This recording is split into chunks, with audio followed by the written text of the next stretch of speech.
当然，我相信你在看这支影片之前，也看过其他人介绍过富士 X160，但我跟那些人差异就是在会不会拿进球场拍摄，其实也不一定啦。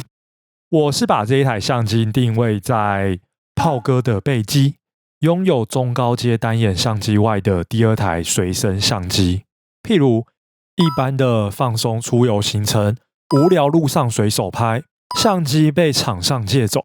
这一支影片主要目的，分析这一台相机到底能不能符合我的需求。但是符合需求前需要思考的最重要因子，价格。如果它的价格已经碰触到主相机的价位，那我还是会把它称为备机随身机吗？不会，我会把它称为徕卡。显然富士 X160 价格没有这么的不漂亮，官方公司货定价51800，其实已经达到了 Canon R8 加 51.8、24.8、35.8 这个极具的全片幅搭配， APS-C 规格更不用说，以下的搭配绝对比富士 X160 还要便宜。那这价位到底符不符合这一台相机？感性上我会说不适合啦，理性上我会说适合。这句话我是不是说颠倒？并没有。感性上，如果拿这一台相机出门，依照大部分的人刻板印象，我就是一个臭文青、跟风仔、网美网帅，把相机当装饰品，自以为艺术的人所拿的相机。事实上，我对于当代艺术，不止，是对艺术没有任何共鸣。艺术作品就是作品本身，作者、艺评互相合作之下的成果。所以只要会被认为艺术相关的事物，我感性上就是排斥，不论价格是如何。理性上，富士这一个品牌的软片模拟，目前应该属于前无古人后无强势来者的阶段。即便价格不甚满意啊，但看看 Apple 这品牌，硬体规格不是顶端，但软体的稳定性跟方便性是价格居高不下的其中一个原因。富士的软片模拟，我认为是其中一个定价高的原因。那另一个原因虽然有点牵强，但我觉得是可以当成装饰品，尤其是得知银色溢价大于黑色溢价，更让我确认好拍固然重要，好被拍也很重要啊。优缺点，以上的优缺点都是依照个人的使用情境或者平常使用的机型去做分析。我把这一台当成随身备机，以有先入为主的去做定位，如果有不同的看法都是对的，没有必要据理力争。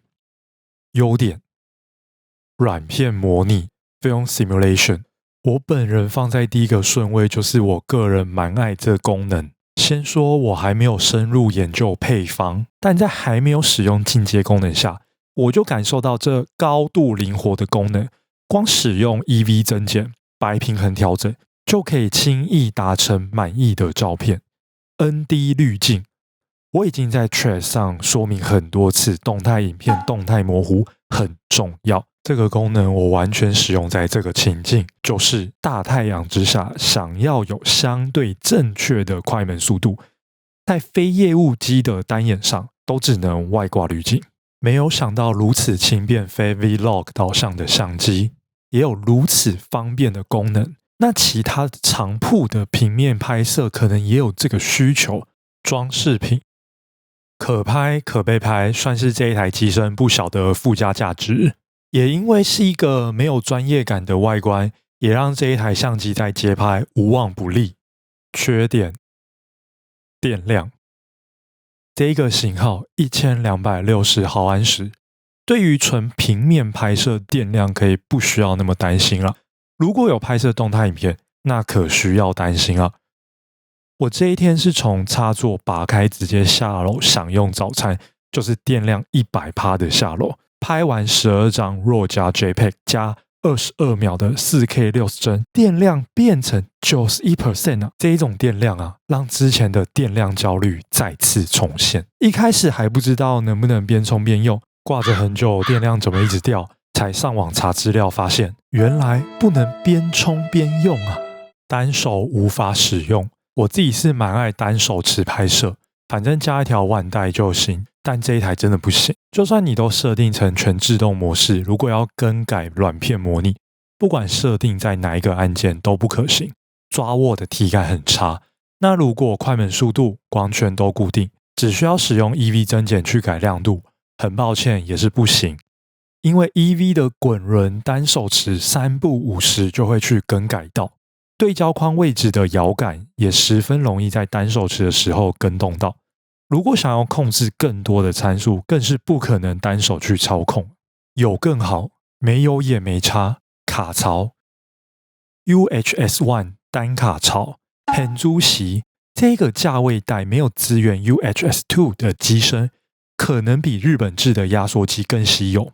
实际的连拍速度提升，录完动态的等待时间缩小，我也是不能确定啦，因为软体可以去限制。如果只是要让过档速度更快，那就使用 V90、V60 的卡也是可以，弹力很大，我自己是无感，至少我本人不会压了机卡手马上放开。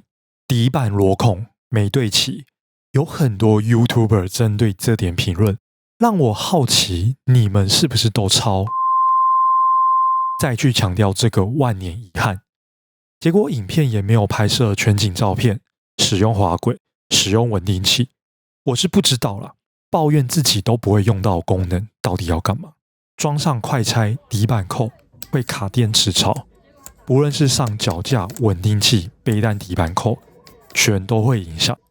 但也只有少数人会上脚架、稳定器，背带底板扣这么小台机身也用不到。所以螺孔问题只放在这一部分，快门速度拨盘限制只能加减2层，就是不会重叠到刻度上的那快门速度。我是理解这个 U 差啦，只是我太习惯一直转去调整快门速度，而不是去拉转上面的拨盘。画面编号已满，如果拍摄到9999999，就会发现你拍不进去任何一张啊。这不就是软体问题，做个仿带再自动命名就好了吗？也不会有人拍了999乘以999 99万张照片都在同一张记忆卡吧？归档会重名盖过，那是自己档案管理纪律不良。近期在我的频道体验新的机身或镜头，一定会出现在球场，这一次也不例外。在同一是2025春训体验亚太城棒副球场，也顺道体验室内练习场。会使用这一台相机，目标就已改成要拍摄整个体验的氛围，而不是单独拍摄单一球员。使用上，我觉得对焦还是不可以跟专业的机身比较，已经很贴网子去让人脸侦测启动，但移动几步之后也是顺利的跳开，终究还是要使用手动对焦，或对焦成功就直接 AF Lock 到拍完。拍摄的这一天，中午前天气都不是很好，早上前往球场的路上真的是倾盆大雨。天气不太优质的前提下拍摄的照片，即便加上富士神助攻手软片模拟，也是无能为力。